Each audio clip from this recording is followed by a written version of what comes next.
The island wasn't supposed to exist. According to every satellite map, oceanographic scan, and historical chart, the stretch of ocean beneath my boat was empty. Deep water, unstable tectonics, nothing that could support land. Yet there it was, rising out of the mist like a wound in the sea. Jagged black rock, wrapped in dense green foliage, surrounded by reefs sharp enough to shred a hull. I cut the engine and stared. I was a survey engineer, not an explorer. My job was to verify anomalies for the Terran Expansion Authority, log them, and wait for specialists. But my comms were dead, my navigation system was glitching, and my fuel reserves were dropping faster than they should have. Against my better judgment, I steered toward the island. The moment my boots touched sand, my instruments went haywire. Gravity fluctuated by fractions of a percent. Magnetic readings spiked and fell. The air tasted faintly metallic, like the aftermath of a lightning strike. "This place is wrong," I muttered. I had barely taken a dozen steps inland when I heard the sound. Crying. Not human crying. Something softer, layered with a harmonic resonance that made the hairs on my arms stand up. I followed it through dense undergrowth until I reached a clearing. That was where I saw her. She lay half-submerged in a shallow pool, her body pressed against shattered metal that had once been a spacecraft. The hull bore no Terran markings, no known alien registry. Its surface looked grown rather than built, organic curves fused with crystalline struts. The woman herself was unmistakably alien. Tall and slender, with skin like pale opal shot through with faint bioluminescent veins. Her hair flowed like liquid silver, clinging to her shoulders. One of her legs was twisted at an unnatural angle, pinned beneath debris. Her eyes, large, luminous, and painfully intelligent, locked onto mine the instant she sensed me. Fear flashed across her face. Then calculation. "You are human," she said, her voice weak but clear. "Yeah," I replied carefully, raising my hands. "Name's Elias Grant. I'm not here to hurt you." She studied me, chest rising and falling rapidly. "That remains to be seen." "Fair." I knelt beside her, scanning her injuries with my med tool. "Internal trauma. Fractures. Severe energy depletion.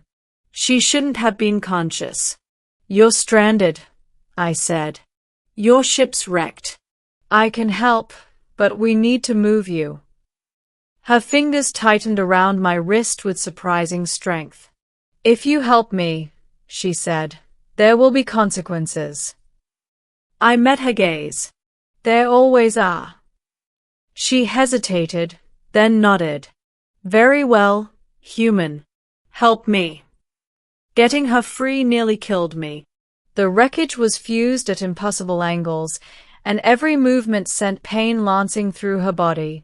She never screamed, just clenched her jaw and breathed through it, eyes fixed on the sky.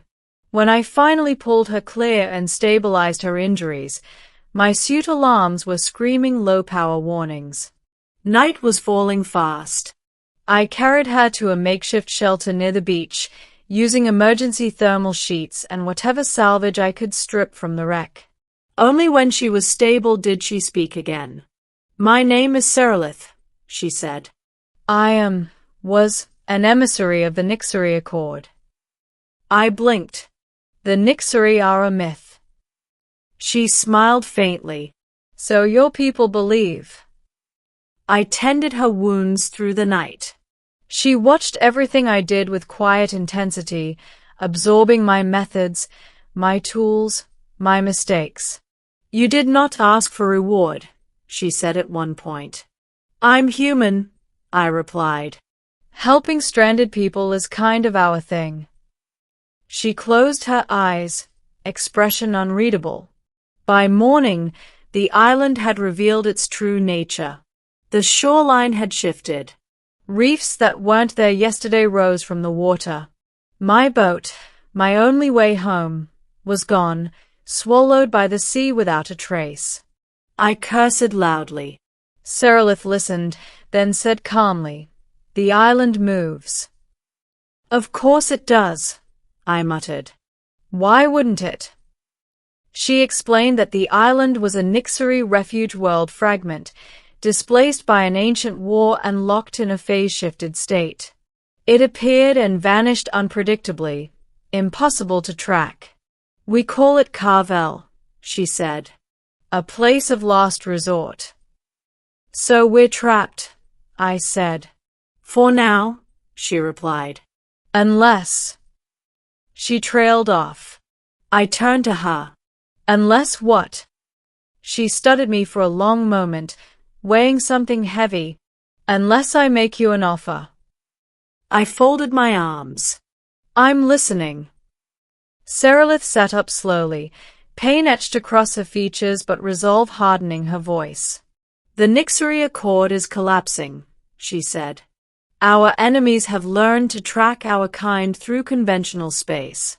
I was sent to secure Carvel, and failed." "That sounds like a you problem," I said carefully. "It is now an us problem," she replied. "Because you have seen me, and because humans are adaptable." I raised an eyebrow. "You're flattering us." "I am being precise," she said. "Your species survives through improvisation, emotional resilience, and refusal to surrender. Traits my people value highly." "Where's this going?" I asked. She leaned closer. "I need a partner." I froze. "Not as you define it," she clarified quickly. "A bound ally. Someone I can anchor to this reality." Nixery biology allows for resonance bonds with compatible species.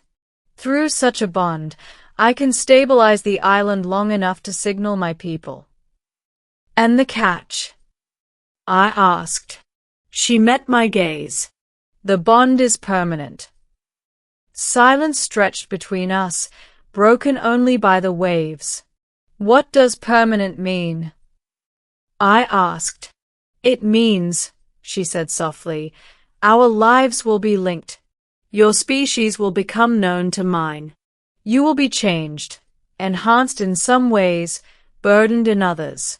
And when my people arrive, nothing will ever be the same for humanity." I laughed once, sharp and disbelieving. "You're asking me to gamble my entire species." "I am offering you a place in the future," she replied. "A choice no human has ever been given." I looked out at the sea, at the empty horizon where my world should have been. "You could be lying," I said. "I could," she admitted. "But if I were, you would already be dead." Fair again. I thought of Earth. Of humanity scraping its way into the stars, always one disaster away from extinction. I thought of how often we survive because someone said yes when they shouldn't have. I looked back at her. "What happens if I refuse?" I asked. She lowered her eyes. "Then the island will phase out. I will die, and you will be stranded until your supplies run out." I exhaled slowly. "You aliens are terrible negotiators," I said. A faint smile touched her lips. "And yet, you will accept." I held her gaze. "On one condition," I said. "Name it." "When your people arrive," I said, "you tell them the truth. That humans didn't submit. We chose." She nodded solemnly. "Agreed." I extended my hand. "Then let's save your island." She took it. The moment our skin touched, the world shifted. Energy surged through me, not pain, but awareness.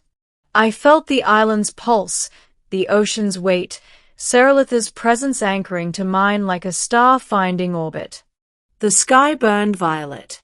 The island stopped moving. Far above us, space rippled.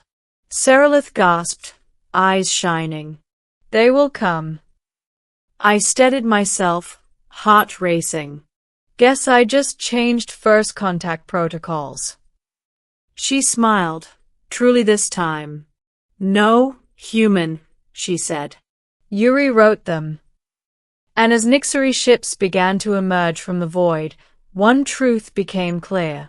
Humanity hadn't conquered another species.